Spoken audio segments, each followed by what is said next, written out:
Rasulillah wa alihi washabihi ajmain. Para guru besar, senior, dan teman sejawat sekalian, Alhamdulillahillazi binikmati tatimmu sholihah. Kita berjumpa kembali pada kajian online Ukhuwah Pediatrik pada minggu malam hari ini. Ini adalah kajian pertama kali setelah 1 bulan vakum. Alhamdulillah kita bisa bertemu kembali akhirnya. Baik, saya Bobi Darmawan yang akan memandu acara pada kajian malam hari ini. Insya Allah akan disampaikan topik mengenai jika Allah mencintaimu, yang akan disampaikan oleh Ustadz kita, Ustadz Maududi Abdullah LC. Alhamdulillah sudah hadir bersama kita semua. Baik, sebelum dimulai saya akan membacakan adab selama kajian. Mohon audio selama kajian di mute. Lalu bagi para akhwat agar mematikan tampilan videonya. Mohon memperhatikan kajian sampai selesai dan bila perlu mencatatnya. Jika ada pertanyaan bisa langsung diberikan melalui chat atau menggunakan fasilitas raise hand. Mohon ajukan pertanyaan yang berkaitan dengan tema kajian agar lebih tertib. Baik, pada Ustaz Maulidi, saya persilakan tafadhol masykur. Mohon kita diberitahu tentang audiens, Pak. Siapa audiens? Audiensnya para dokter, Ustaz. Dokter dari spesialis atau dari umum. Berbagai dokter dan tenaga medis juga, para medis juga, ada perawat, ada sebagainya. Ada mahasiswa juga. Dan non-dokter juga ada, Ustaz. Baik. Bismillahirrahmanirrahim. Assalamualaikum warahmatullahi wabarakatuh. Alhamdulillahirabbil alamin. Wassalatu wassalamu ala asyrafil anbiya'i wal mursalin wa ala alihi wa ashabihi ajma'in. Asyhadu an la ilaha illallah wahdahu la syarika lah wa asyhadu anna Muhammadan abduhu wa rasuluh sallallahu alaihi wa ala alihi wa ashabihi wa man tabi'ahum bi ihsanin ila yaumiddin wa sallama tasliman katsira.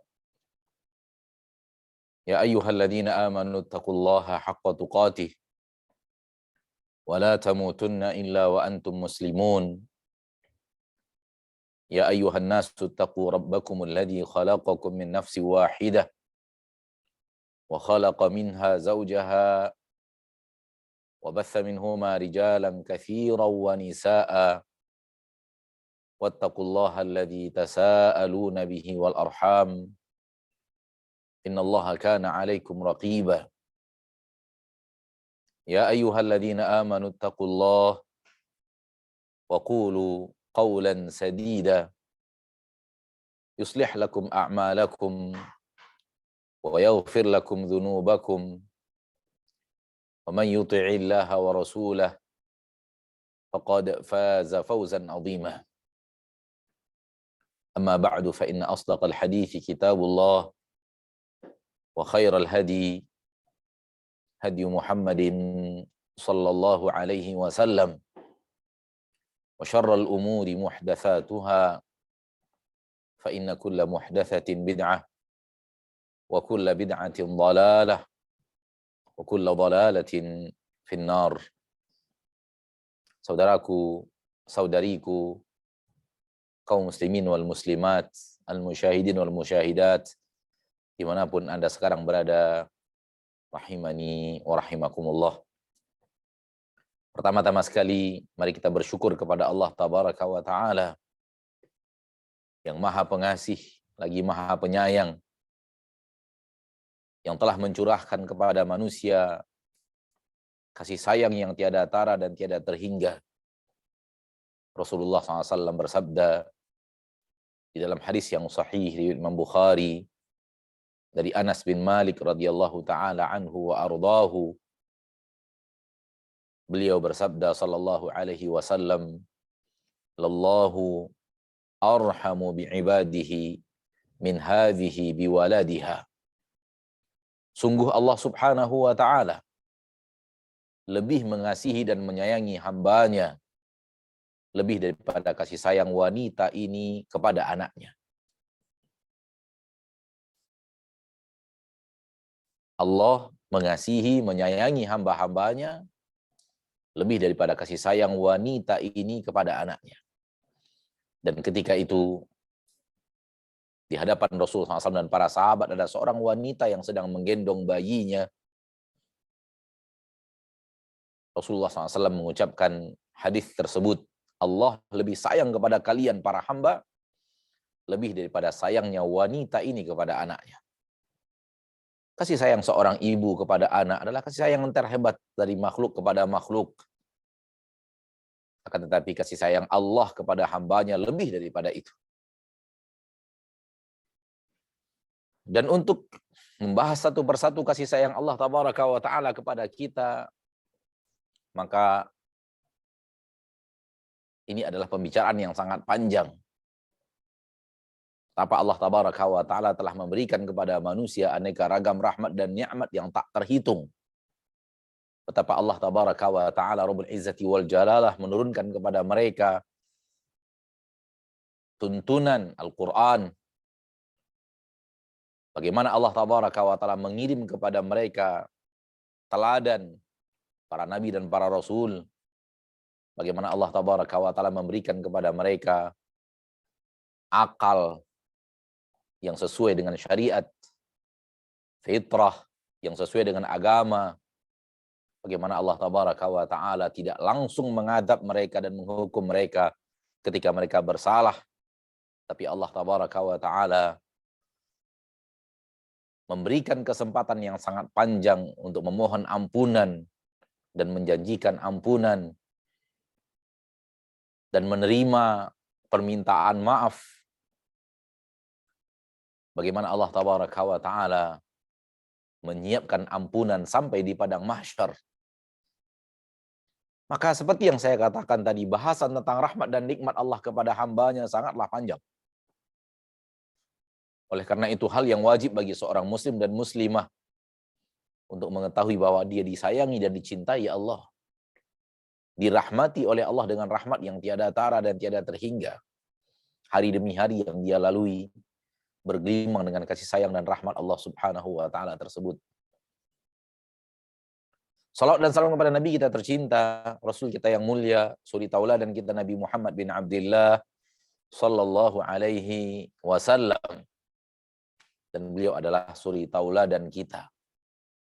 Dan Allah Tabaraka wa Ta'ala memerintahkan kita menjadikan beliau sebagai suri tauladan. Allah berfirman, laqad kana lakum fi Rasulillahi uswatun hasanah. Sungguh untuk kalian pada Rasulullah sallallahu alaihi wasallam adalah suri tauladan yang sangat baik, yang terbaik. Ya ayyuhalladzina amanu athi'ullaha wa athi'ur rasul. Hai orang-orang yang beriman, taati Allah, taati Rasul. Maka mari kita jadikan diri kita adalah umat yang setia kepada Rasulullah sallallahu alaihi wasallam dengan meneladani beliau dalam kehidupan. Hidup ini di permukaan bumi ini amatlah singkat, saudaraku, saudariku, kaum muslimin dan muslimat. Oleh karena itu jangan sampai power kita habiskan untuk dunia. Dunia hanyalah negeri persinggahan, negeri perantauan. Semua kita musafir di permukaan bumi ini. Ini bukan kampung kita. Kampung kita adalah akhirat. Tempat ayah kita berasal, yaitu Adam alaihi salam, sebelum ia diturunkan ke permukaan bumi. Itulah kampung kita. Dan kita diturunkan dan Nabi Adam diturunkan ke permukaan bumi sementara saja. Dan anak-anak keturunan Nabi Adam dihidupkan di permukaan bumi hanya sementara saja. Sebagaimana yang Allah katakan, walakum fil ardi mustaqarrun wa mata'un ila hin. Untuk kalian di bumi adalah tempat tinggal dan perhiasan ilahin. Sampai kepada batas waktu yang ditentukan. Hanya sementara. Maka hendaklah kita menjadi manusia yang hidup di dunia mengetahui kesementaraan hidup kita di permukaan bumi ini. Kenapa saya mengatakan hal yang demikian? Karena sudah terlalu banyak manusia terlena dengan kehidupan dunia. Sehingga akhirnya usaha terbesar dari dirinya, usaha yang paling optimal dari waktunya, dia curahkan kepada dunia itu. Sementara dia mengetahui dan sangat memahami dia akan meninggalkan dunia itu. Sebanyak apapun yang bisa kita kumpulkan, setinggi apapun yang bisa kita gapai, akankah dia kekal? Ataukah dia suatu hal yang pasti akan ditinggalkan? Semua kita tahu jawabannya.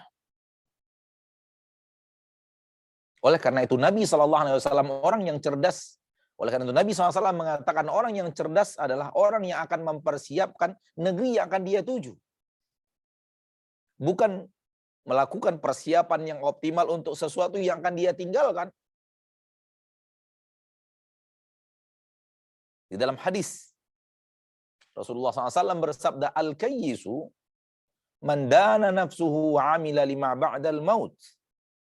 Orang yang cerdas adalah orang yang tunduk jiwanya dan tunduk dirinya kepada Allah Tabaraka wa Ta'ala, patuh dan taat kepada Allah, wa amila lima ba'dal maut, dan dia di dunia beramal, dan dia di dunia membuat persiapan untuk apa-apa yang ada pasca kematian. Kenapa? Itulah kampung yang akan dia tuju.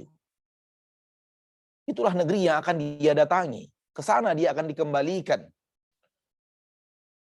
Wattaqu yawman turja'una fihi ila Allah. Takutlah kalian kepada suatu hari di mana semua kalian akan dikembalikan kepada Allah. Tsumma tuwaffa kullu nafsin ma 'amilat. Pada hari itu semua jiwa akan diberikan ganjaran balasan sesuai dengan apa yang dia amalkan di permukaan bumi. Ma'asyiral muslimin wal muslimat, saudara-saudariku rahimani wa rahimakumullahu jami'an. Apabila kita membaca Al-Qur'an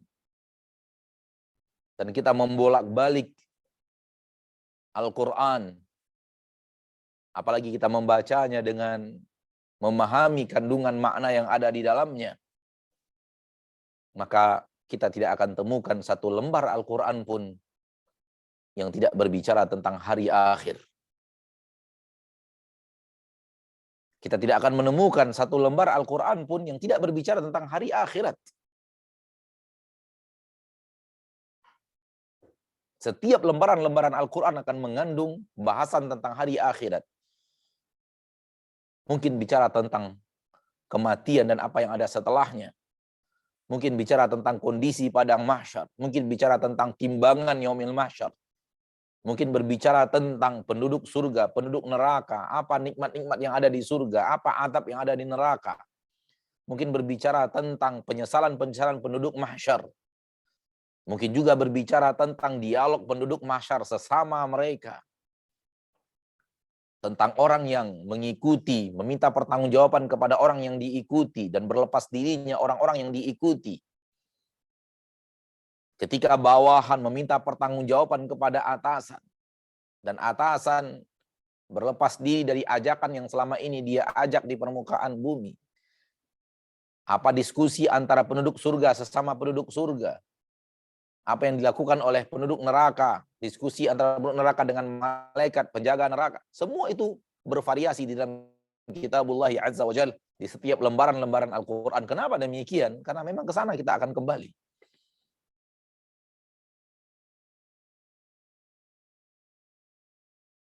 Namun di zaman kita sekarang ini sudah terlalu banyak orang yang melupakan akhirat.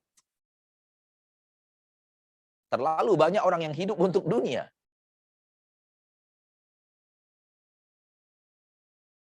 Dan melupakan persiapan untuk padang mahsyar. Kalau ataupun ada persiapan yang sangat minim, yang mungkin bisa saya katakan persiapan ala kadar. Salatnya pun penuh dengan ketergesa-gesaan. Zikirnya pun demikian, penuh dengan kelalaian. Pakaian sholatnya saja ala kadar. Bagaimana lagi dengan kekhusyukan dan gerakan dan tumakninah di dalam sholatnya. Dan semua ini adalah alamatu al-khasarah. Tanda-tanda dan indikasi-indikasi kerugian akhirat. Waliyadzubillah.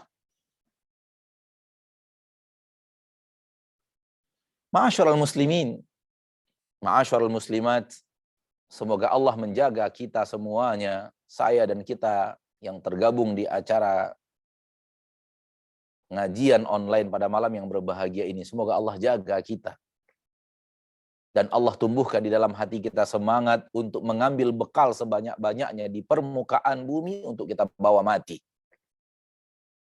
Dan itu yang membedakan orang mukmin yang benar-benar mukmin dengan orang yang ragu tentang hari akhirat, apalagi mengingkari akhirat.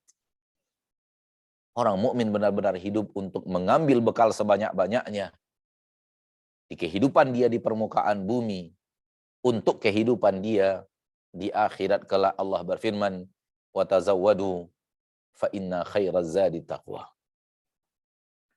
Ma'asyiral muslimin, ma'asyiral muslimat, rahimani wa rahimakumullah. Di dalam sebuah ayat di dalam Al-Qur'an, surat Ali Imran ayat yang ke-31, Allah tabaraka wa taala berfirman, qul in kuntum tuhibbunallaha fattabi'uni yuhibbukumullahu wa yaghfir lakum dzunubakum wallahu ghafurur rahim. Yang artinya, qul in kuntum tuhibbunallah, katakan wahai Nabi, katakan wahai Rasul, katakan wahai Nabi sallallahu alaihi wasallam, katakan wahai Muhammad kepada manusia, kepada hamba-hamba Allah, kepada umatmu, in kuntum tuhibbunallah, apabila benar kalian cinta kepada Allah, fattabi'uni, maka ikuti aku. Yuhibbukumullah, niscaya Allah pasti akan cinta kepada kalian, wa yaghfir lakum, dan Allah tabaraka wa taala akan ampunkan untuk kalian dosa-dosa kalian, wallahu ghafurur rahim, dan Allah Maha Pengampun lagi Maha Pengasih. Ma'asyiral muslimin wal muslimat, rahimani wa rahimakumullah. Di dalam ayat ini, surat Ali Imran ayat 31, disebut oleh ulama bahwa ayat ini adalah ayatul ibtila, ayatul ikhtibar, ayat ujian, ayat penjabaran. Diuji oleh Allah tabaraka wa taala kita dalam ayat ini. Berkata para ulama ahli tafsir, idda'a qaumun mahabbatallah fa anzalallahu ayatul ikhtibar. Sebahagian manusia menyatakan cinta kepada Allah tabaraka wa taala, maka Allah turunkan ayat ujian, ayat ikhtibar ini. Kalau memang kalian cinta kepada Allah, lakukan ini. Apa itu? Lakukan kepatuhan, ketundukan, mengikuti, meneladani Rasulullah sallallahu alaihi wasallam. Barang siapa yang benar dalam cintanya kepada Allah, ini harus dia kerjakan.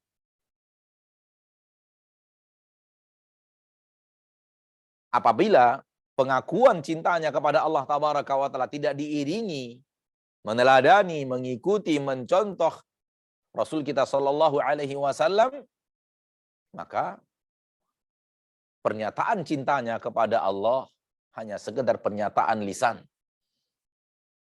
Hanya sekedar pernyataan dalam lisan yang semua manusia bisa menyatakan itu.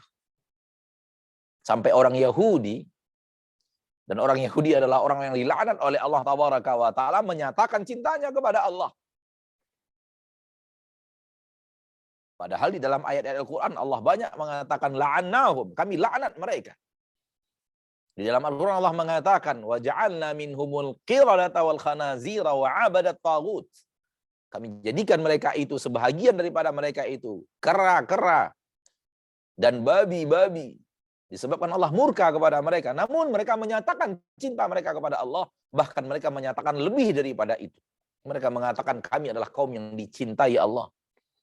Kami adalah kekasih-kekasih Allah. Maka tidak ada guna iddia, pernyataan lisan yang tidak diiringi oleh amalan.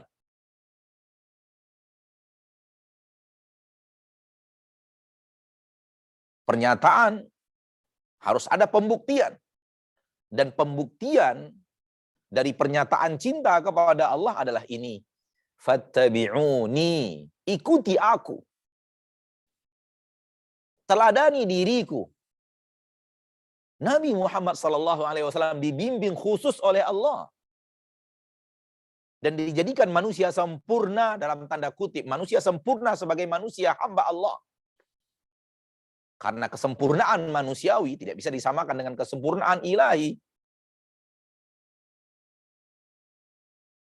Namun secara unsur manusia dan kesempurnaan manusiawi, maka Rasulullah telah sempurna. Dan Allah Tabaraka wa Ta'ala menyempurnakan Rasul sallallahu alaihi wasallam. Allah membimbing Rasul. Allah mengajarkan kepada Rasul. Allah menjaga Rasul dari kesalahan dan kekeliruan. Sehingga jadilah beliau manusia sempurna dan seluruh manusia setelah beliau dari umat Rasulullah SAW diperintahkan untuk mengikuti teladan yang telah Allah sempurnakan tersebut.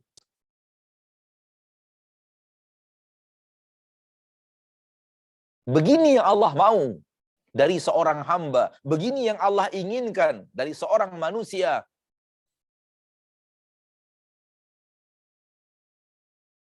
Maka pernyataan cinta membutuhkan pembuktian amalan. Dan ini suatu hal yang secara logis, secara logika sangat benar. Orang yang menyatakan cinta tidak bisa hanya pernyataan kata. Dia butuh pengorbanan, dia butuh ketundukan dan kepatuhan, dia butuh mengikuti ajaran.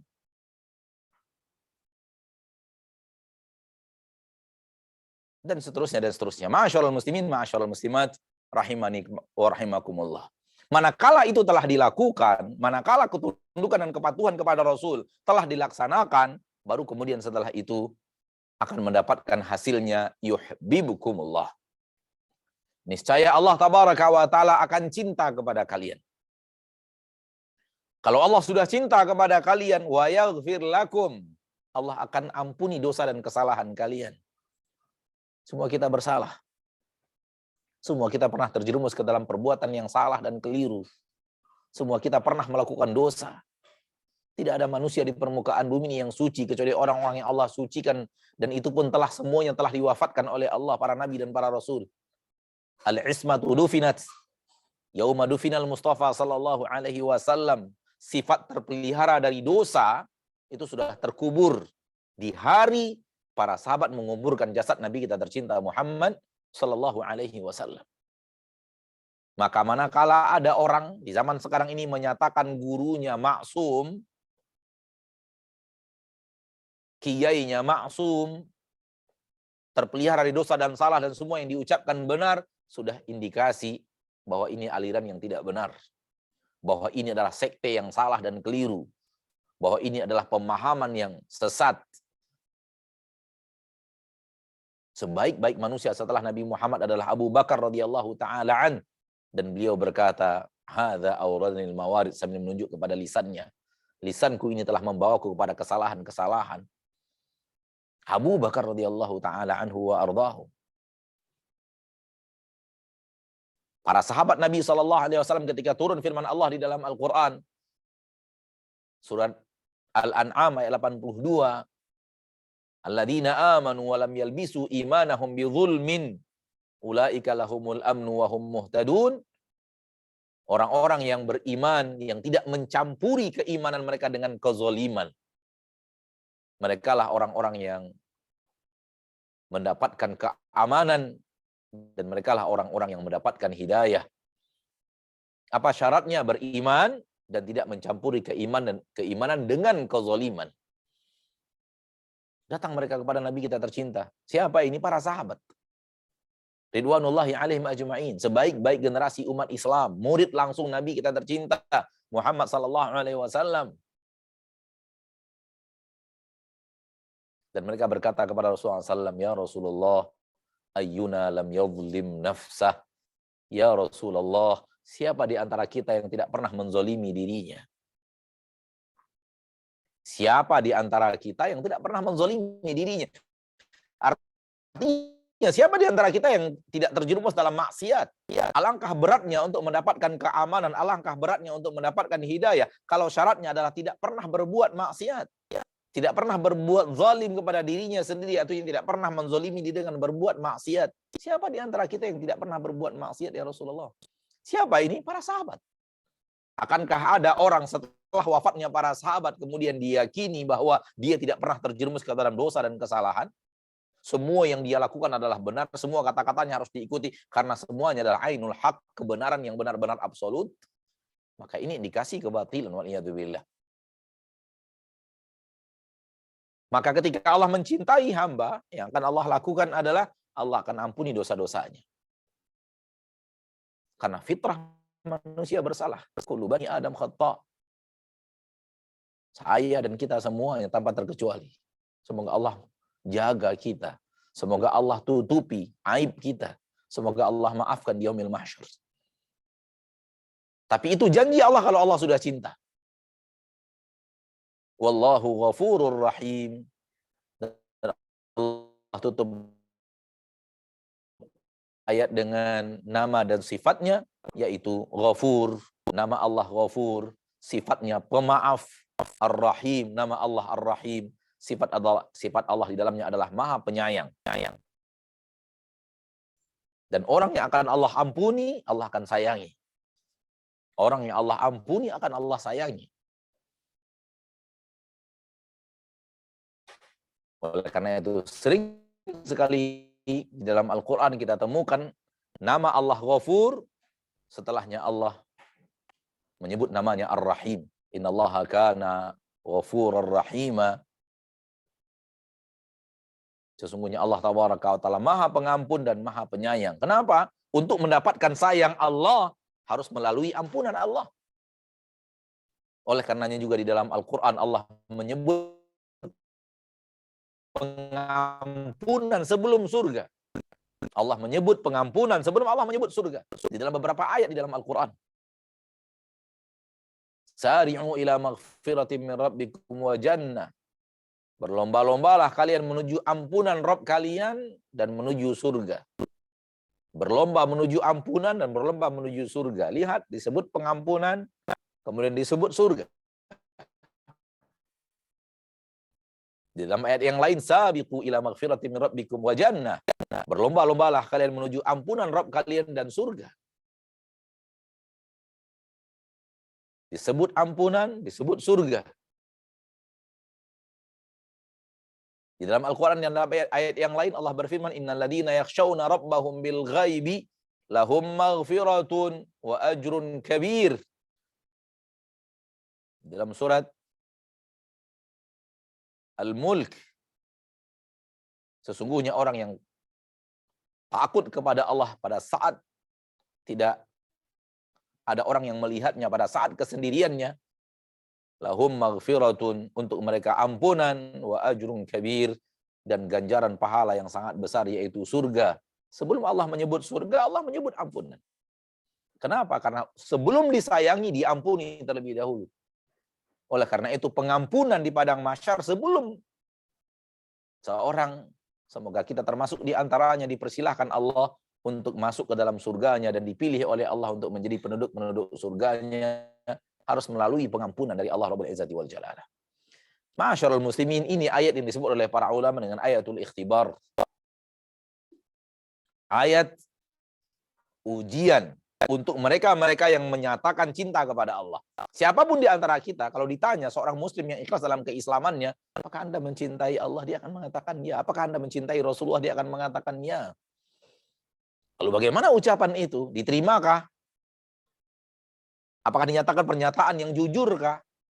Ini dia ayatnya. Akan dilihat dari ketundukan dan kepatuhannya dalam mengikuti, meneladani Rasul kita tercinta Muhammad Sallallahu Alaihi Wasallam. Kalau benar, maka dia akan mendapatkan kemuliaan yang luar biasa. Apa kemuliaan yang luar biasa itu? Allah mencintainya. Kata para ahli ilmu, kata para ulama, laisal ibratu an tuhibballah wa innamal ibratu an yuhibbakallah. Yang paling penting bukanlah engkau cinta kepada Allah, namun yang paling penting adalah Allah cinta kepadamu.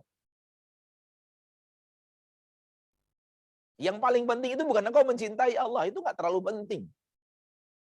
Namun yang paling penting itu Allah cinta kepadamu.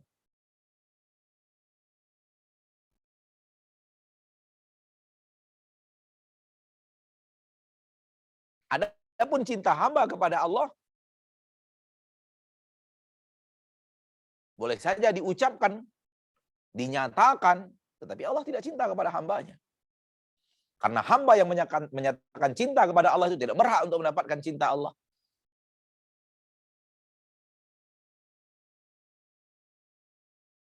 Namun kalau Allah cinta kepada seorang hamba, maka itulah kemuliaan yang hakiki. Dan pada dasarnya saya dan Anda semua kita tanpa terkecuali orang yang hidup di permukaan bumi, terutama umat Nabi Muhammad Sallallahu Alaihi Wasallam, telah beriman kepada Allah, beriman kepada Rasulullah, beriman kepada surga dan neraka dan hari akhirat, beriman kepada perkara-perkara yang gaib. Kita semua adalah orang yang berburu cinta Allah itu. Bagaimana kita menjadi hamba yang dicintai Allah? Di dalam hadis yang sahih Imam Bukhari dan Muslim, Rasulullah SAW bersabda, "Wa ma taqarraba." Rasulullah SAW bersabda, Allah tabaraka wa taala berfirman, hadis qudsi.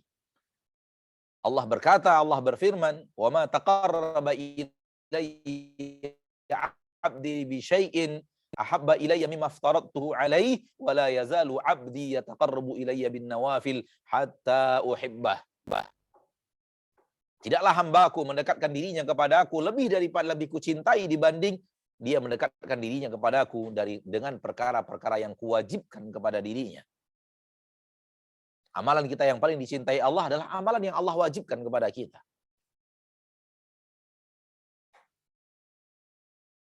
Namun kelanjutannya Allah berfirman, "Wala yazalu 'abdi yataqarrabu ilayya bin nawafil."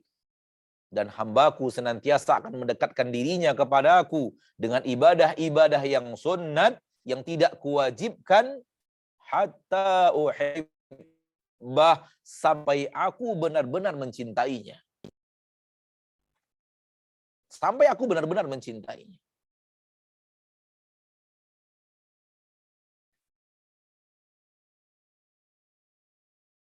Maka akan ada hamba-hamba Allah yang dicintai Allah. Kapan? Manakala dia adalah orang yang menjalankan kewajiban, kemudian bersemangat melakukan yang bukan wajib. Seperti yang ada di dalam hadis ini dari Nabi kita tercinta Sallallahu Alaihi Wasallam, dari Allah Tabaraka wa Ta'ala Rabbul Izzati wal Jalalah. Maka kewajiban yang kita lakukan menghindarkan kita dari murka Allah, dan amalan sunat yang kita lakukan untuk meraih cinta Allah Subhanahu wa Ta'ala kepada diri kita. Ma'asyiral muslimin, ma'asyiral muslimat, rahimani wa rahimakumullah.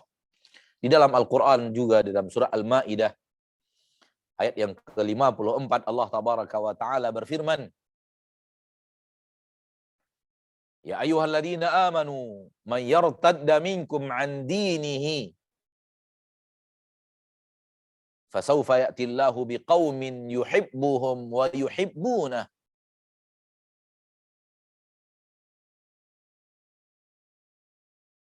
adzillatin 'alal mu'minina a'izzatin 'alal kafirina yujahiduna fi sabilillahi wa la yakhafuna laumata la'im dzalika fadlullahi yu'tihi man yasha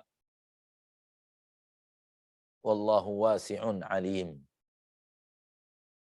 Yang artinya, hai orang-orang yang beriman, sekiranya kalian murtad dari agama Allah, kalian tinggalkan agama Allah, kalian berbalik kepada kekafiran, kalian tinggalkan tauhid, kalian kembali kepada syirik, kalian tinggalkan keimanan, kembali kepada kekufuran, fasaufa Ya'tillahu biqaumin.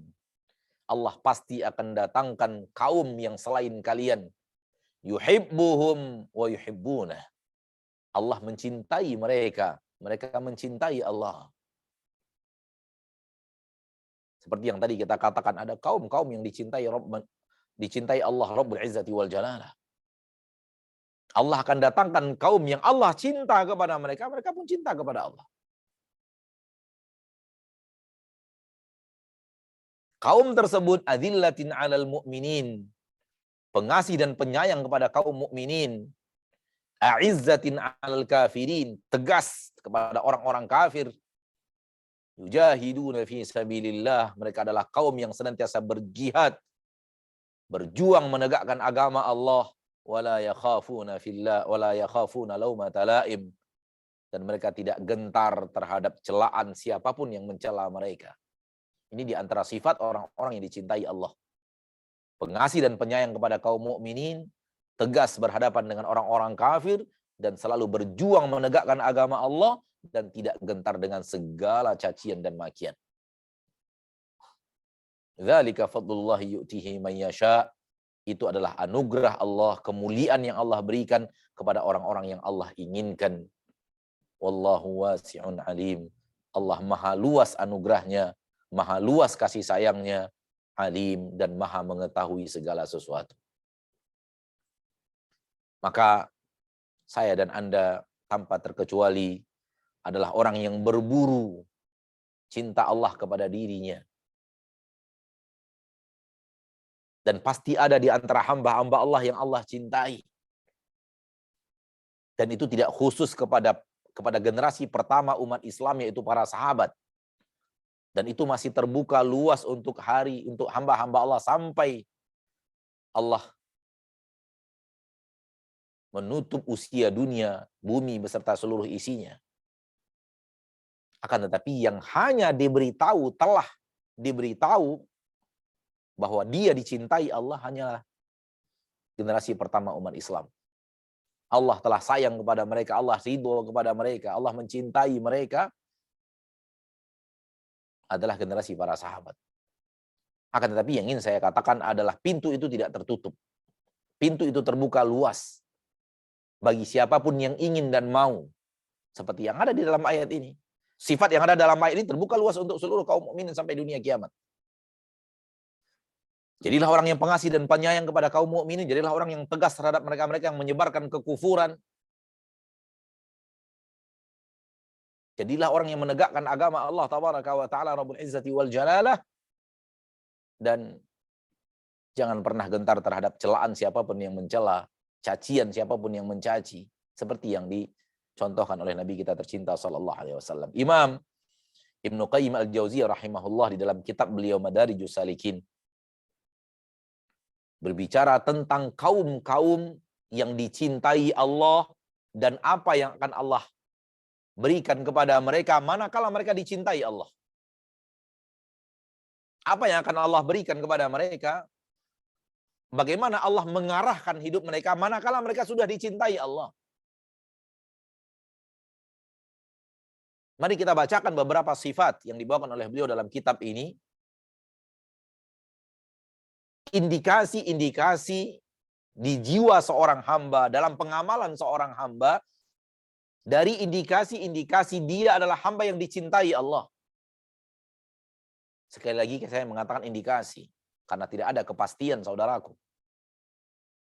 Kepastian dicintai itu adalah ilmu gaib. Kalau tidak ada Al-Quran yang berbicara, kalau tidak ada hadis yang membicarakan, kita haram membicarakan perkara gaib yang kita tidak tahu. Karena wahyu telah terputus setelah wafatnya Rasul kita tercinta sallallahu alaihi wasallam. Memang ada hamba-hamba yang dicintai Allah, namun Allah tidak beritahu kita siapa nama-namanya, siapa individu-individunya. Kita berharap betul, memastikan tidak bisa. Tidak boleh dan diharamkan Allah. Maka yang ada adalah indikasi dan indikator. Sekiranya ada indikasi itu di dalam diri kita, dalam kehidupan kita, semoga, la'alla wa asa, mudah-mudahan ini adalah indikasi bahwa kita termasuk orang yang dicintai Allah Rabbul Izzati wal Jalalah. Pertama, beliau mengatakan indikasi orang yang dicintai Allah adalah orang yang dekat dengan Al-Quran. Membacanya, mempelajari artinya, memahaminya, dan mengamalkannya.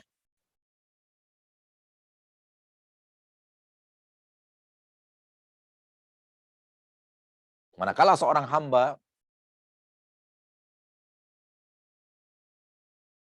dekat dengan Al-Quranul Karim, dan Al-Quranul Karim Allah turunkan bukan sekedar untuk dibaca, walaupun membaca itu adalah bahagian daripada maksud diturunkannya Al-Quran, namun bukan sekedar itu.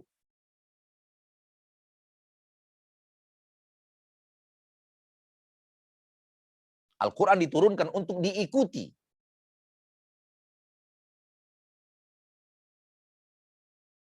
Maka membaca Al-Quran harus diikuti dengan mengikuti isi kandungan Al-Quran itu. Menghalalkan apa yang dihalalkan Allah di dalam Al-Quran, mengharamkan apa yang Allah haramkan di dalam Al-Quran, mengamalkan apa yang Allah perintahkan di dalam Al-Quran, dan berhenti dari apa yang Allah larang. Itu dia orang yang membaca Al-Quran. Itu makna tilawatul Quran.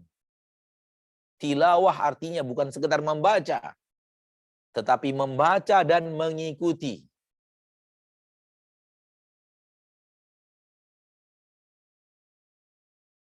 Wasyamsi wa duhaha wal qamari idza talaha.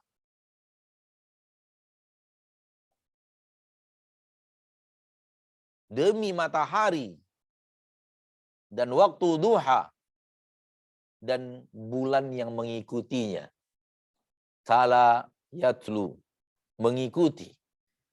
Tala yatlu al-Quran, tilawatul Quran. Makna tilawah, makna tala yatlu adalah mengikuti. Bukan sekedar membaca. Walau di zaman kita sekarang ini, kalimat tilawah itu lebih difahami orang dengan membaca saja. Tapi asal kata tilawah dalam bahasa Arab bukan membaca. Tapi malah mencontoh, mengikuti, meneladani, ikut patuh dan taat kepada aturan-aturan yang ada di dalamnya.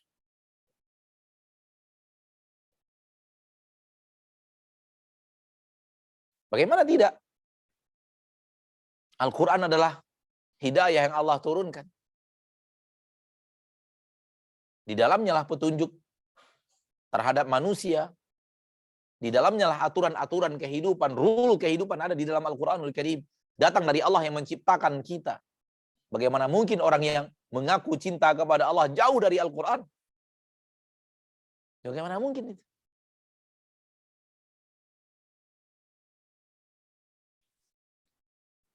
Al-Quran adalah tali penghubung antara manusia dengan Rabb-nya. Bagaimana mungkin seorang hamba yang mengaku mencintai Allah, akan tetapi hubungannya dengan Al-Quran sangatlah tipis, sangatlah sebentar, sangatlah ala kadar.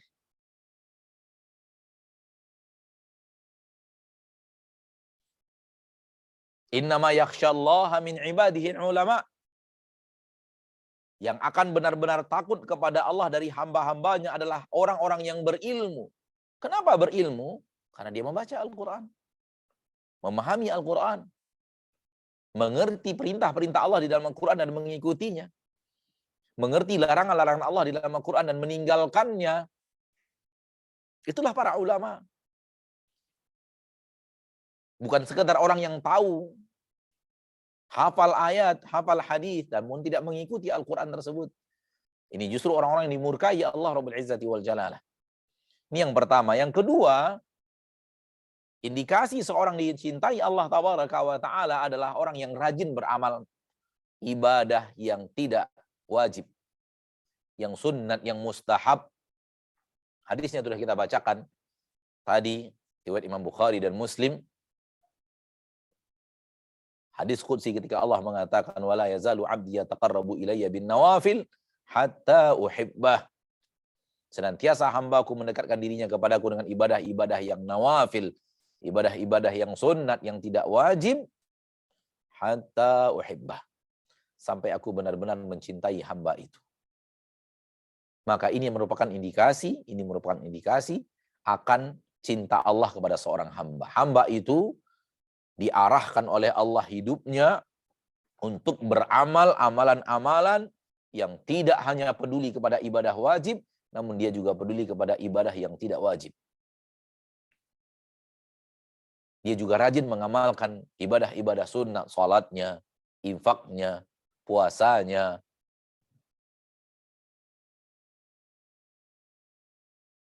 kepeduliannya kepada orang-orang yang diwajibkan Allah dia untuk memberikan nafkah ataupun tidak diberikan nafkah, kepada fakir miskin, kepada orang-orang yatim, kepada para janda yang membutuhkan uluran tangan.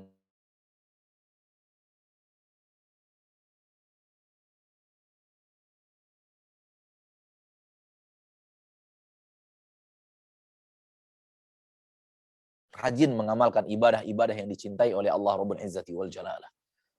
Karena salah satu indikasi cinta adalah mencintai apa yang dicintai oleh orang yang dicintai. Maka apapun amalan yang dicintai oleh Allah Tabaraka wa Ta'ala, seorang hamba yang mendapatkan taufik dan mendapatkan cinta Allah, indikasi dalam hidupnya adalah orang yang bersemangat mengamalkan ketaatan kepada Allah walau tidak wajib. Walau tidak wajib. Yang ketiga kata Imam Ibnul Qayyim rahimahullah, dawamu dzikrihi ala kulli halin bil lisan wal qalbi wal amal. Indikasi yang ketiga dari hamba-hamba yang dicintai Allah adalah zikir yang selalu ada di dalam kehidupannya.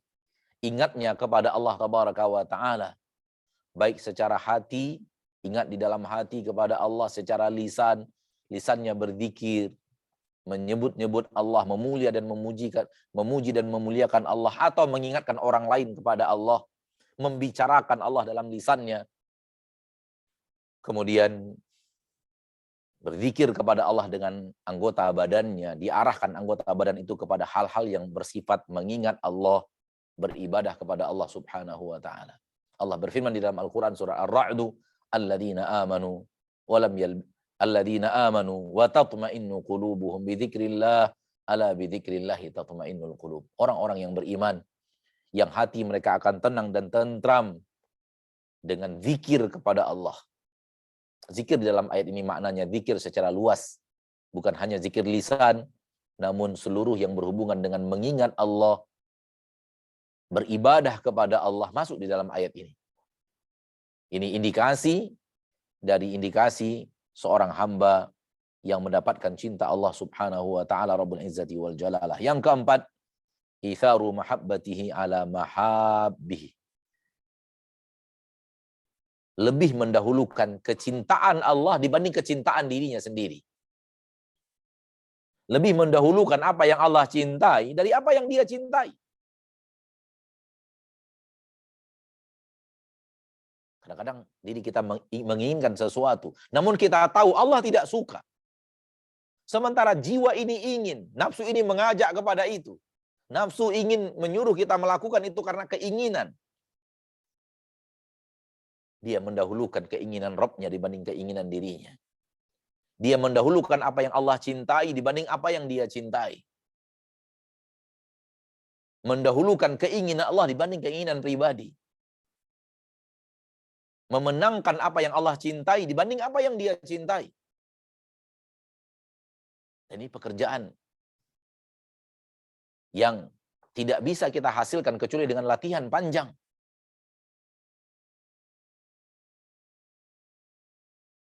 Dan melakukan ini tidak bisa dengan mudah dan bagaikan membalikkan telapak tangan, waliyadzubillah. Ini adalah sesuatu yang harus latihan dan latihan. Dan orang yang bersemangat mengerjakan latihan bertahun-tahun baru kemudian dia mendapatkan hal-hal yang seperti ini. Sebagian para ulama terdahulu mengatakan, aku memaksa diriku untuk berlatih melakukan apa-apa yang Allah cintai 20 tahun. Baru kemudian setelah itu dia merasakan ibadah, lezatnya ibadah setelah itu. 20 tahun latihannya.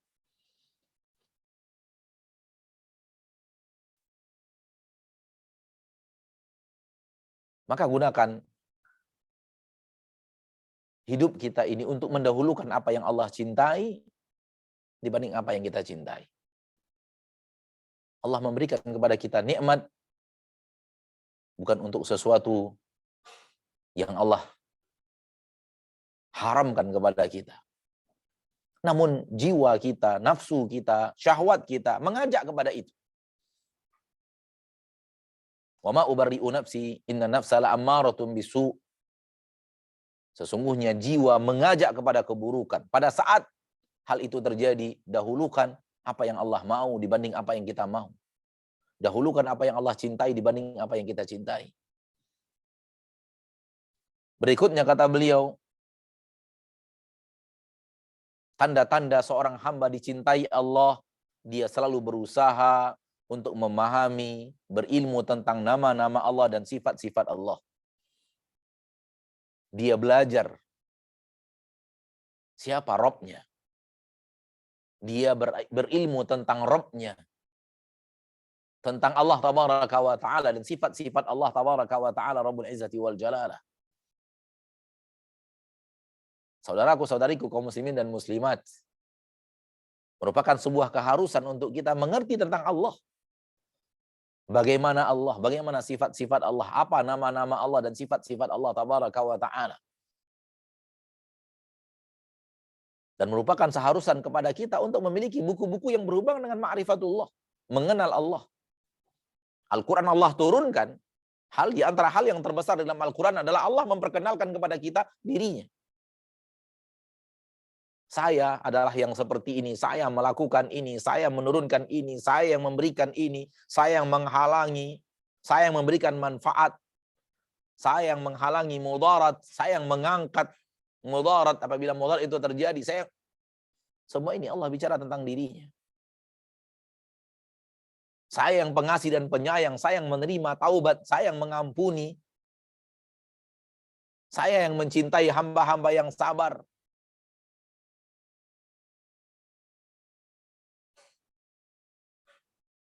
Indikasi, kata beliau, dari indikasi seorang hamba dicintai oleh Allah tabaraka wa ta'ala bi'izzati wal jalalah, jiwanya yang selalu ingin mengetahui Allah.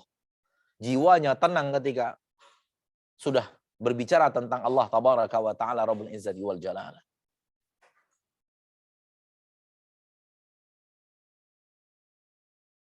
Berikutnya kata beliau, indikasi seorang hamba dicintai Allah tabaraka wa ta'ala adalah hamba yang selalu menyaksikan kebaikan-kebaikan Allah kepada dirinya. Selalu menyaksikan rahmat dan nikmat Allah yang Allah berikan kepadanya. Hamba yang selalu melihat kasih sayang Allah, anugerah-anugerah Allah, pemberian-pemberian Allah subhanahu wa ta'ala kepada dirinya. Sungguh Allah memberikan kepada kita sangatlah banyak. Seperti yang kita katakan di awal. Muqaddimah awal bahwa Allah, rahmat dan nikmat Allah adalah nikmat yang sangat besar. Rahmat yang tak terhingga. Dan itu Allah berikan kepada kita setiap saat. Berikutnya, Allah tabaraka wa ta'ala akan memberikan taufik kepada seorang hamba, yaitu hamba yang selalu mendekat kepada Allah dan hatinya selalu merintih di hadapan Allah subhanahu wa ta'ala. Berikutnya kata beliau, tanda-tanda Allah mencintai seorang hamba, hamba itu suka menyendiri bersama Allah, suka berkhalwat dengan Allah. Dia suka beribadah di saat orang lain tidak melihat ibadahnya. Dia suka beribadah sendirian ketika orang lain tidak memperhatikan dirinya dan tidak ada mata manusia yang melihat dirinya. Berikutnya kata beliau, ciri-ciri Allah seorang hamba dicintai Allah adalah hamba yang senantiasa beristighfar dan bertaubat. Kemudian hamba yang selalu duduk bersama orang-orang yang berilmu dan cinta kepada Allah. Kemudian hamba yang sering menjauhkan dirinya dari seluruh jalan perbuatan yang dimurkai oleh Allah subhanahu wa ta'ala. Ini beberapa indikasi yang disebutkan oleh beliau. Kalau ini ada, maka ini merupakan indikasi. Sekali lagi saya mengatakan indikasi, bukan kepastian seorang hamba dicintai oleh Allah Rabbul Izzati wal Jalalah. Ma'asyiral muslimin, ma'asyiral muslimat, rahimani wa rahimakumullah. Di akhir bahasan kita ini, sebelum kita membuka diskusi dan tanya jawab, insyaallah ta'ala sejauh yang Allah mudahkan, mari kita berusaha, berjuang, mendidik diri, melatih jiwa, apalagi di zaman yang sekarang ini, zaman yang serba penuh dengan ajakan-ajakan kepada hal yang dimurkai Allah. Apalagi di zaman kita sekarang ini, yang banyak sekali jalan-jalan yang mengantarkan kita kepada dosa dan maksiat, membuat kita harus lebih berhati-hati. Waliyadzubillah, terjerumus kepada hal yang dimurkai Allah dan wafat di atas hal tersebut. Terlalu banyak qurana usu, teman-teman yang mengajak kepada keburukan, dan alangkah sedikitnya orang-orang yang selalu mengajak kepada ketaatan. Banyaknya orang-orang yang senang melihat kita berbuat salah. Namun ketika kita mengajak kepada kebaikan, yang ada adalah cacian, makian, dan umpatan. Inilah zamannya. Dan untuk seorang yang berpegang teguh di atas agamanya di zaman kita sekarang ini, seperti yang Rasul katakan, kal qabidina 'alal jamr. Bagaikan orang yang memegang sebuah bara api panas. Namun itulah ujian. Allah ingin menguji kita, apakah kita sabar di atas jalan tersebut. Dan ketahuilah kehidupan kita di dunia singkat, sebagaimana yang tadi di awal kita awali. Dunia ini akan kita tinggalkan. Dunia ini bukanlah negeri yang selamanya, negeri yang abadi. Semua kita tahu, kita pasti akan tinggalkan dunia ini. Maka jangan habiskan power kita untuk dunia, tapi habiskanlah untuk mendekatkan diri kita kepada Allah dan untuk mengambil bekal sebanyak-banyaknya di permukaan bumi guna kehidupan panjang nanti di akhirat yang pasti akan kita lewati. Jangan sampai ketika akhirat datang baru terjadi penyesalan dan baru kemudian mengatakan ya laitani qaddamtu li hayati, duhai andai dulu di dunia saya membuat persiapan untuk kehidupanku yang sekarang. Yang ingin mencari surga harus mencari surga di dunia. Yang ingin mengejar surga di hari-harinya di dunia. Mengejar surga di hari Ahad, di hari Senin, di hari Selasa, di hari Rabu, di hari Kamis, di hari Jumat, di hari Sabtu. Sampai akhirnya Allah menutup usia kita di permukaan bumi dengan mendatangkan malaikat maut yang akan mencabut nyawa kita. Inilah hari-hari untuk mengejar surga. Dan ini hari-hari untuk membentengi diri dari neraka. Maka jangan terlena dengan kehidupan dunia yang penuh dengan tipuan. Fala taghurrannakumul hayatud dunya wala yaghurrannakum billahil gharur. Jangan sampai kehidupan dunia ini menipu kalian, dan jangan sampai si tukang tipu yaitu syaitan menipu kalian. Mudah-mudahan bermanfaat, dan saya doakan agar kita, saya dan kita semuanya diberikan Allah taufik, diberikan Allah hidayah untuk berjuang menjadi hamba-hamba Allah yang dicintai Allah. Semoga Allah berikan kepada kita apa yang kita cintai itu, amin ya rabbal alamin. Waktu yang tersisa kita gunakan untuk menjawab beberapa pertanyaan yang Allah mudahkan. Wa sallallahu wasallam wa baraka wa an'am ala abdihi wa rasulihi Muhammad. Masya Allah. Alhamdulillahirrahmanirrahim. Barakallahu fikum wa jazakallahu khair. Ustaz, atas paparan yang diberikan sangat bermanfaat bagi kita semua. Insya Allah, amin. Baik, sebelum saya berlanjut pada sesi tanya jawab, saya sampaikan kembali bahwa kajian pada malam hari ini dapat disimak kembali dalam format rekaman di channel YouTube Ukhuwah Pediatrik. Baik, saya akan mulai dari pertanyaan yang mengajukan raise hand terlebih dahulu. Saya lihat di sini ada 3 penanya. Saya mulai dari Bapak Saleh Faris. Silahkan mengajukan pertanyaannya. Tafadhol.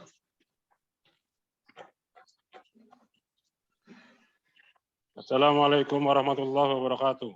Waalaikumsalam warahmatullahi wabarakatuh wa maghfiratuh. Mudah-mudahan Ustaz diberi keberkahan rahmat oleh Allah Subhanahu wa taala. Wa iyyakum, amin. Izin pertanyaan Ustaz. Tafadhol Pak, silakan. Misalkan seorang hamba nih Ustaz sudah istiqomah melakukan hal yang wajib-wajib, berzikir, membaca Al-Qur'an, bersedekah, berinfak di jalan Allah. Cuma ada hal yang seperti sunnah Senin, Kemis, dan Yaumil Bid tidak dikerjakan, Ustaz. Nah, Itu bagaimana? Apa Allah cinta atau bagaimana, Ustaz? baik. Syukran jazakumullah khairan. Wa iyyak. Setelah kita dengarkan bersama, ma'asyiral muslimin wal muslimat rahimani wa rahimakumullah. Jalan-jalan kewajiban atau amalan-amalan yang diwajibkan Allah tabaraka wa taala itu kalau kita tinggalkan, Allah pasti murka. Allah tidak mau kita absen dari amalan-amalan yang diwajibkan Allah tabaraka wa taala. Namun amalan sunnat manakala ditinggalkan semuanya pun Allah tidak akan murka. Allah tidak akan murka. Dan itu nas di dalam hadis Nabi kita tercinta sallallahu alaihi wasallam yang sangat tegas. Seseorang datang kepada Nabi sallallahu alaihi wasallam dan bertanya tentang amal-amalan yang diwajibkan kepadanya dan amal-amal yang diharamkan Allah tabaraka wa taala. Nabi menjawabnya. Kemudian dia bertanya kepada Rasulullah SAW, ya Rasulullah, apabila itu ku kerjakan walam azid alaihi syai'a, adkhulul jannah. Ya Rasulullah, aku kerjakan yang wajib-wajib ini, aku tinggalkan yang haram, namun aku tidak tambahkan apapun, adkhulul jannah. Apakah aku akan bisa masuk ke dalam surga Allah tabaraka wa taala? Kata Rasulullah SAW, bala. Iya, engkau akan masuk surga. Sambil pergi meninggalkan Rasul yang sedang berada di masjid bersama para sahabat, dia bersumpah dengan mengatakan, wallahi la azidu ala dzalika syai'a. Demi Allah, aku tidak akan menambahkan apapun. Kata Nabi SAW, dakhalal jannata in sadaq. Dia pasti masuk surga kalau dia jujur. Dalam riwayat lain, aflaha in sadaq. Dia pasti beruntung, dia pasti berjaya, in sadaq, manakala dia jujur. Dalam pernyataannya tadi, dia lakukan seluruh yang wajib, dia tinggalkan seluruh yang haram. Maka ini adalah hal yang sifatnya saya mengatakan tiket ke surga. Semoga kalimat ini bisa difahami dengan baik dan semoga kalimat ini tidak kalimat yang salah. Hanya sebuah ungkapan kata, karena Nabi telah mengatakan dakhalal jannata in sadaq, dia pasti masuk surga kalau dia jujur. Maka tiket ke surga adalah lakukan seluruh yang Allah wajibkan, tinggalkan seluruh yang Allah haramkan.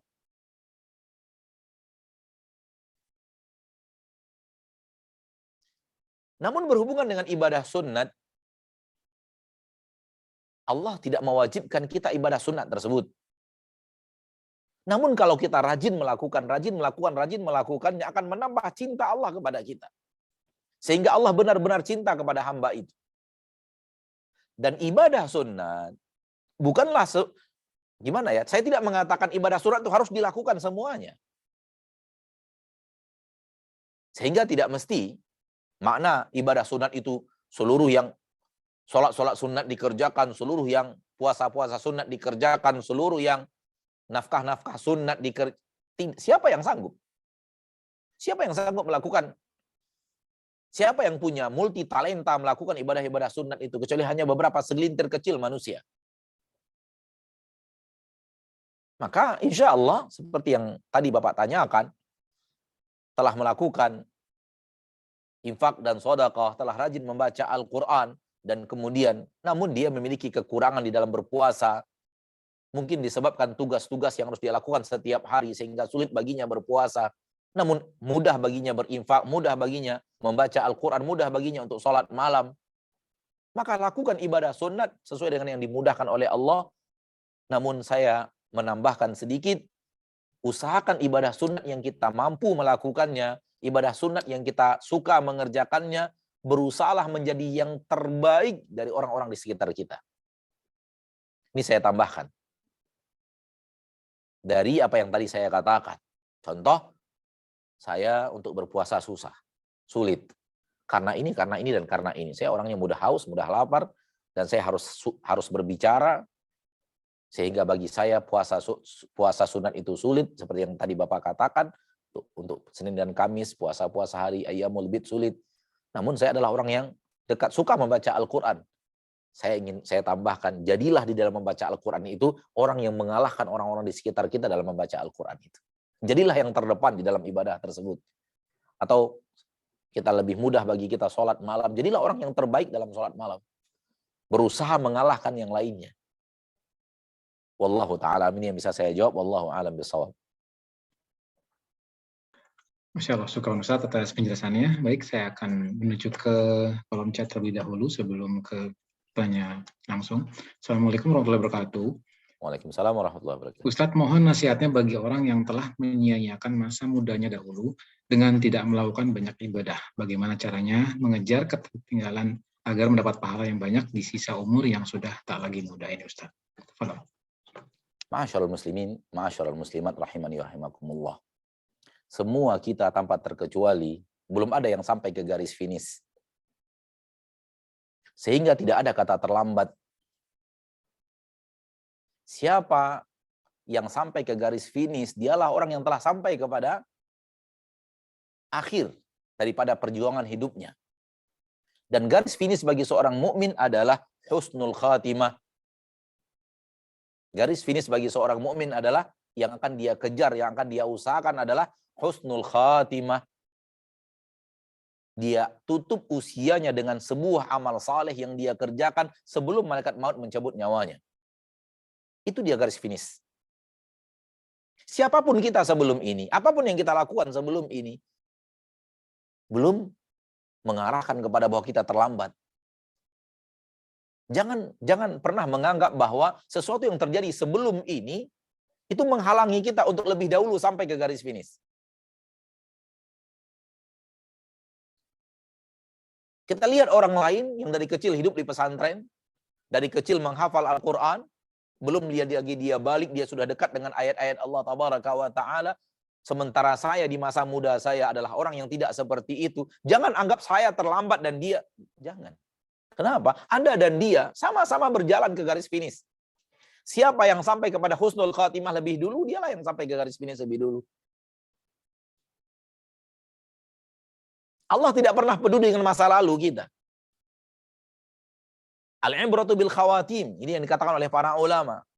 Yang paling penting dari hidup seorang mukmin adalah bagaimana dia mengakhiri hayatnya. Saya dan kita semua belum ada yang sampai ke garis finish. Sehingga dari mana kita mengatakan kita terlambat? Kalau ingin lebih mengelogikan lagi, saya mengatakan begini. Si A, dia katakanlah orang yang dikenal dari kecil di dunia pesantren. Ayah ibunya saja guru di pesantren atau pendiri pesantren. Sehingga dari kecil dia sudah di dunia pesantren itu. Sementara si B adalah orang yang tidak seperti itu. Di usia yang sudah tidak terhitung muda lagi. Dia baru kenal agama, dia baru kenal dengan ayat Allah. Akan tetapi di saat wafat, orang yang dari kecil diketahui dari pesantren, dia wafat dengan ibadah juga, tapi misalnya bacaan Al-Qur'annya hanya 2 juz satu hari. Sementara yang tadi yang kenal agama di usia tuanya menutup usianya dengan membaca Al-Qur'an 5 juz sehari. Menutup usianya dengan tilawatul Qur'an, membaca Al-Qur'anul Karim, membaca tilawatul Qur'an 5 juz sehari. Dia khatamkan Al-Qur'an setiap 6 hari. Setiap 1 pekan dia khatamkan. Misalnya, wallahu a'lam. Ini sebuah gambaran analogi supaya kita bisa memahami. Maka yang paling dicintai Allah dari 2 orang ini adalah yang hari di mana dia tutup usianya dengan 5 juz per hari lebih mulia daripada yang menutup usianya dengan 2 juz per hari. Kenapa? Karena penilaian tentang diri kita adalah di akhir. Bukan sekarang atau yang sebelumnya. Oleh karena itu saya mengatakan tidak ada kata terlambat. Usahakan kejar mereka dengan menutup usia lebih baik dari dia menutup usia. Wallahu ta'ala a'la wa a'lam bis-shawab. Masya Allah, Ustaz, atas penjelasan yang sangat luar biasa. Baik, saya lanjutkan ke penanya secara langsung. Ya, di sini ada Ibu Yuli. Silahkan Ibu Yuli mengajukan pertanyaannya. Assalamualaikum, Pak Ustadz. Waalaikumsalam warahmatullahi Jadi gini, Pak Ustadz, saya kan memutuskan bercerai ya dengan mantan suami karena mantan suami berbuat maksiat, seperti contohnya berjudi, mabuk, dan lain-lain. Dan setelah kejadian ini, saya jadi lebih mendekatkan diri kepada Allah gitu. Kayak seperti contohnya yang tadinya nggak pernah sholat malam, jadi sekarang tuh udah hampir kayak kewajiban gitu, Pak Ustadz. Kemudian kayak sunah-sunah duha dan yang lainnya lah, atau puasa Senin Kamis, jadi lebih selalu mengingat gitu kepada Allah. Apakah dari kejadian ini tanda Allah sayang kepada saya gitu Pak Ustadz, atau gimana? Dan langkah saya menurut Pak Ustadz bagaimana? Karena kan ada yang sebagian bilang perceraian itu dibenci sama Allah, tapi kan kalau seperti ini saya bertindaknya lebih saya memutuskan gitu daripada saya harus lanjutkan. Baik. Itu aja Pak Ustadz. Baik. Assalamualaikum warahmatullahi wabarakatuh. Waalaikumsalam warahmatullahi wabarakatuh. Tujuan pernikahan, dan ini yang banyak manusia di zaman sekarang itu kurang peduli kepadanya. Tujuan pernikahan adalah agar suami dan istri saling bergandengan tangan menuju ketaatan. Saling mengingatkan, saling menguatkan, saling mengajak untuk taat kepada Allah Tabaraka wa Ta'ala. Ini tujuan pernikahan. Di dalam Al-Quran surah Al-Ahzab Allah berfirman, wa in kuntunna turidnallaha wa rasulahu wad daral akhirah fa innallaha a'adda lil muhsinati minkunna ajran 'azima. Kalau kalian wahai istri para nabi menikah denganku sebagai seorang nabi karena inginkan Allah, inginkan risalah Rasulullah, inginkan kampung akhirat. Dan saya mengatakan ayat ini adalah ayat pondasi pernikahan, pondasi rumah tangga. Rumah tangga itu untuk mencari ridho Allah. Rumah tangga itu untuk mendekatkan diri dengan menjalankan sunnah Rasulullah di dalam rumah tangga itu, dan rumah tangga itu untuk menggapai kampung akhirat. Inilah tujuan berumah tangga sebenarnya. Sehingga manakala seorang yang berumah tangga justru suami atau istrinya justru mengajaknya kepada kemaksiatan, inti dari rumah tangga yang sebenar, tujuan utama dari rumah tangga yang sebenarnya tidak tercapai. Sehingga di dalam ayat yang lain di dalam surah Al-Baqarah Allah Tabaraka wa Ta'ala berfirman tentang seorang yang bertengkar suami istri bertengkar. Allah mengatakan, datangkan juru runding dari keluarga lelaki, datangkan juru runding dari keluarga wanita, utusan untuk berdiskusi, untuk rapat, untuk membicarakan masalah itu. Ya. Sekiranya mereka berdua bisa mengajak suami istri ini untuk rukun kembali dan menegakkan aturan-aturan Allah di rumah tangga mereka, maka satukan mereka. Manakala kedua-duanya menegakkan agama Allah di rumah tangga mereka. Seperti itu. Maka ketika seorang suami atau seorang istri cacat secara fisik dan cacat secara akhlak, diizinkan kepada salah seorang di antara mereka untuk meminta perceraian atau memutuskan perceraian, diizinkan oleh Allah. Walaupun itu adalah solusi terakhir. Diusahakan untuk tidak bersegera ke arahnya. Harus bersabar, berusaha memperbaiki. Namun ketika dia melihat tidak sesuai, maka diizinkan secara syariat. Itu adalah halal. Dan yang halal tidak akan pernah dibenci oleh Allah Subhanahu wa Ta'ala. Dan para sahabat manusia-manusia mulia di antara mereka juga bercerai. Apalagi kita. Islam tidak pernah mengharamkan perceraian. Hanya agama di seberang kita yang mengharamkan perceraian. Namun, itu adalah solusi terakhir. Saya ingin mengatakan begini. Kalau memang tetap menjalankan rumah tangga akhirnya membuat kita jauh kepada Allah, jauh dari Allah, dan perceraian ini membuat kita lebih mendekatkan diri kepada Allah, ini indikasi keputusan benar.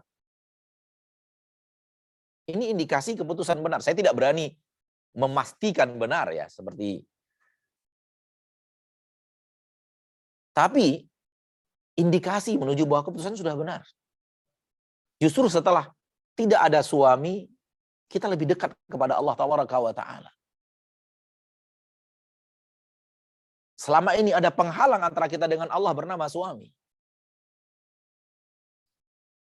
Ini indikasi, mudah-mudahan indikasi ini tidak salah dan tidak keliru dan harus dijaga tentunya. Harus dijaga dan dipelihara dekatnya kita kepada Allah Ta'ala, Rabbul Izzati wal Jalalah. Dan bukan merupakan aib juga kalau kemudian setelah berpisah dari suami ini, kita mencari suami yang lainnya yang bisa mendekatkan diri kita kepada Allah lebih dekat dari sebelumnya. Wallahu ta'ala alam. Nah. Insyaallah. Jazakallahu khair Ustaz penjelasannya. Mungkin mengingat waktu Ustaz, ini mungkin pernah pertanyaan terakhir Ustaz ya. Silakan. Saya akan berlanjut ke kolom chat. Kali ini masih banyak sekali Ustaz pertanyaannya, cuma mungkin saya akan mencoba untuk meresumekan. Assalamualaikum warahmatullahi wabarakatuh. Bagaimana Ustaz untuk mengurangi rasa futur dalam beragama agar kita dapat selalu dicintai oleh Allah Azza wa Jalla?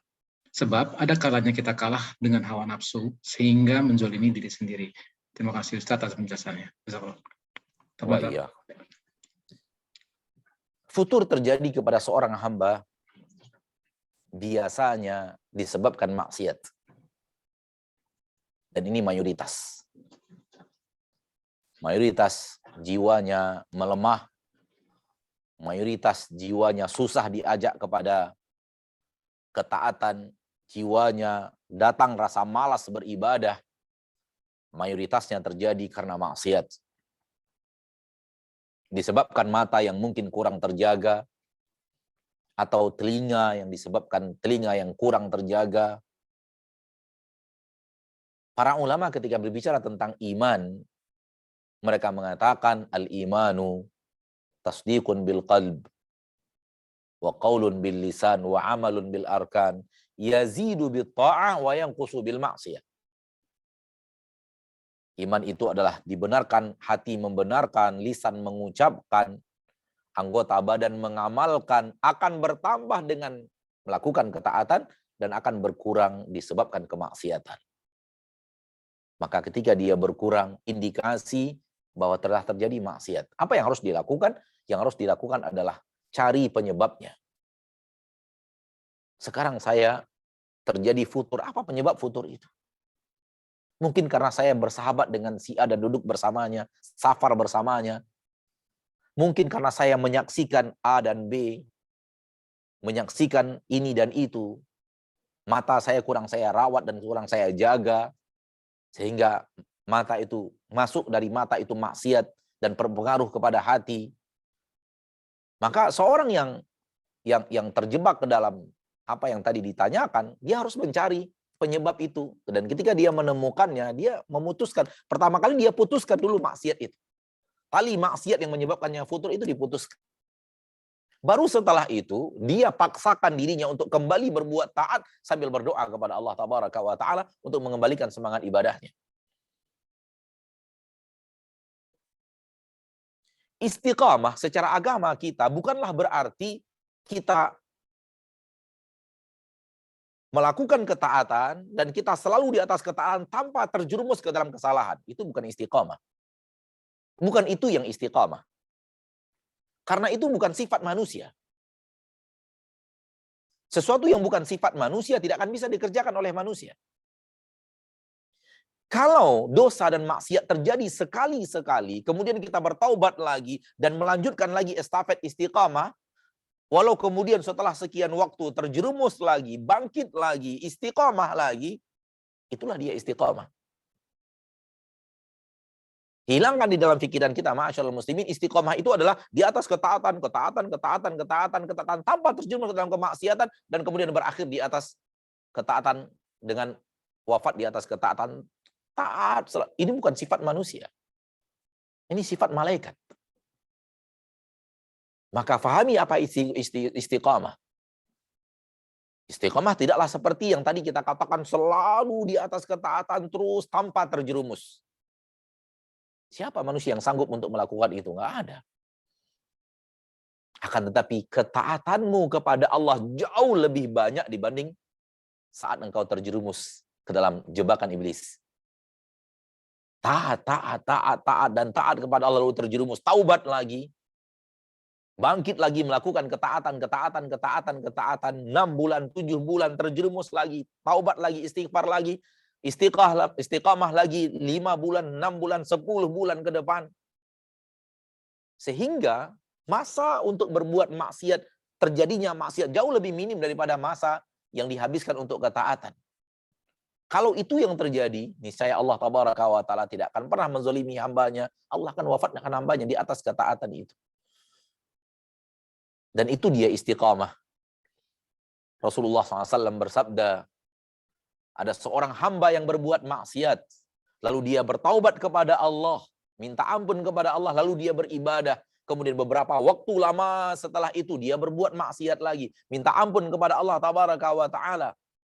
Allah mengatakan kepada malaikat, hambaku tahu ada Rob yang mengampuninya, dan aku akan ampuni dia. Dan terjadi lagi, Allah mengatakan, hambaku tahu dia memiliki Rob yang mengampuni.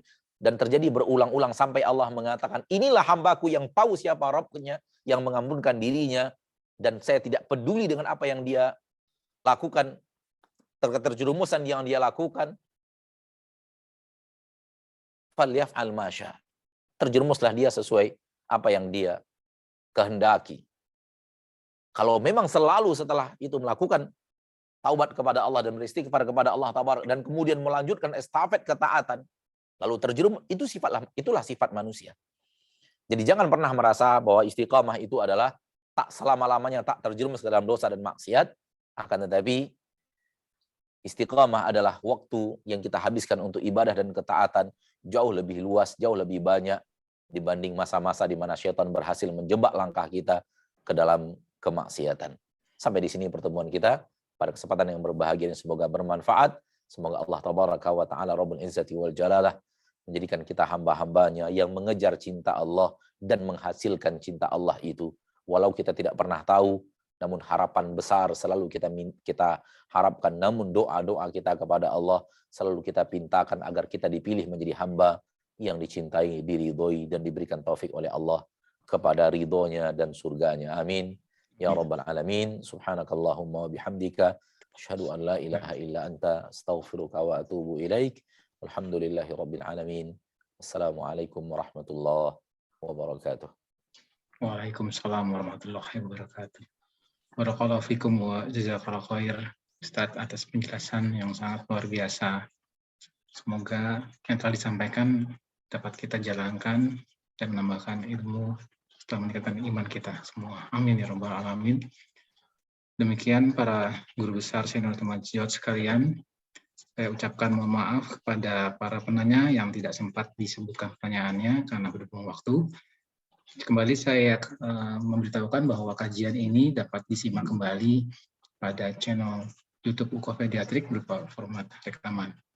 Saya, Pak Budi Darmawan, sebagai moderator mengucapkan terima kasih atas perhatiannya. Assalamualaikum warahmatullahi wabarakatuh. Bismillah.